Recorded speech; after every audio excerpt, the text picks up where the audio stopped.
It's a little hard to explain, but there's something very satisfying about playing a musical instrument, outdoors in the Alabama sunshine.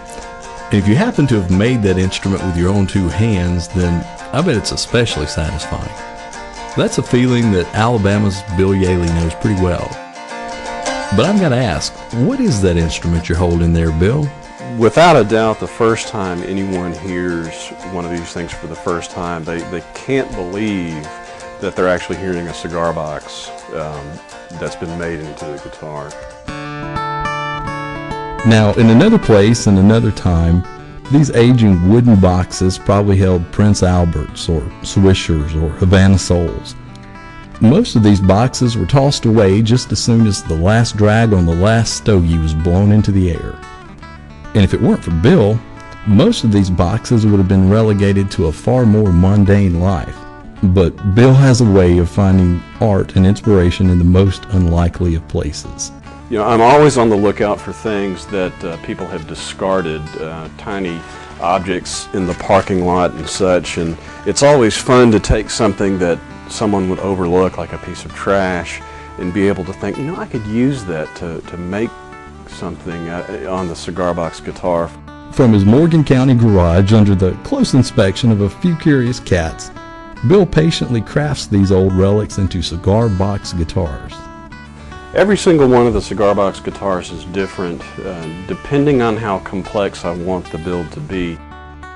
Yeah, the cigar box guitars definitely have a sound that's all their own. They sound very primitive, and they definitely don't sound like a guitar that you would buy and take off the wall. They all start off as just a simple piece of wood, and after this has had some shaping and some frets installed, then it'll become something more like this, like the finished product. When people get a chance to play these, they always comment on how comfortable the neck feels. And I attribute that to the fact that I actually sand the profile of the neck using my hand. Cigar box guitars, there are subtly no rules. You don't have to have frets. You don't have to have 6 strings. You know, I don't even have to have a real piece of guitar hardware to use as a bridge. And all of those things combined together make this an extremely liberating project. If you're like most folks, you probably haven't even heard of these folksy little music makers. Bill runs into that a lot as he travels about. As a matter of fact, the place to get the biggest reaction out of anyone is to take one of these things through an airport and just carry it. Everyone will give you strange looks, but every once in a while someone will come up to you and say, "What the heck is that thing?" And then I'll play a little bit for them, and then they say, I love it, where can I get one? But as it turns out, forsaken tobacco containers have been making people tap their feet for quite some time now. Well, the history of the cigar box guitar, it really starts back in around 1840, and that was when cigar boxes were first made in the small compact size. And shortly after that, there was an etching done by a Union artist in the Civil War, and that's really the first recorded piece of history that we have of a cigar box guitar. And what I think is so interesting about this, I happen to have a copy of it here, is you can actually read on the side of this cigar box fiddle the brand name of what kind of cigar box he used. And while it's true that most Americans may be a little bit unfamiliar with this odd little instrument, the cigar box guitar has unwittingly left its fingerprints all over popular music. Another significant place in the cigar box guitar's history is the people and some of the modern day icons that got their start on the cigar box guitar. Among them, my favorite being Jimi Hendrix. Around 6 years old, he picked up a couple of rubber bands and started strumming out some primitive chords to songs that he was writing in his head. Now, Bill is more than a builder of these unusual instruments. He's also a pretty solid picker in his own right. Bill was raised in the same way that most of us were, where resources were as tight as the strings on a cigar box guitar. And maybe that's where Bill learned the importance of making the most of what you have at hand. For example, this old hair comb, these things actually make great nuts and bridges for the guitars.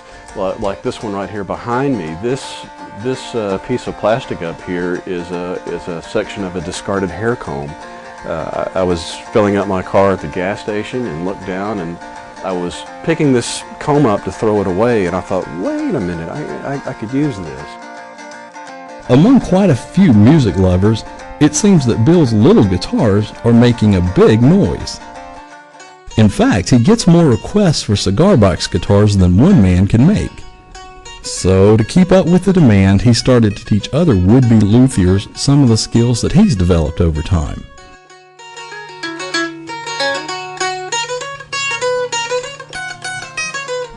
People were starting to email me and ask me where could they get these things, and so I started bundling these things together and selling them as a kit with the DVD, and that way you'd have instructions on how to build one, and you'd have the bits and pieces that I use right there in the video to build your own. But even as interest in these fascinating instruments continue to grow, it'll still be possible to know whether the cigar box guitar you're playing is a Bill Jehlle original.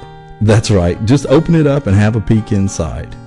Now, I like to think of my guitars as not just a guitar, but it really is a piece of artwork. And if I can open this guy up here, I can show you that I sign and number every one of these things. And one thing that really makes them stand out is that I have a red chop here that it was a gift from my wife. She was on a business trip in Hong Kong, and she had my name inscribed in this piece of stone. So that gives it something a little bit extra special. It again makes it something that's uniquely mine. I would guess that very few of us ever truly get to pour our time and talents into something that gives back. But I think Bill Jehlle is well on his way to leaving a musical legacy for himself. And it seems that he's doing it with things that other people threw away.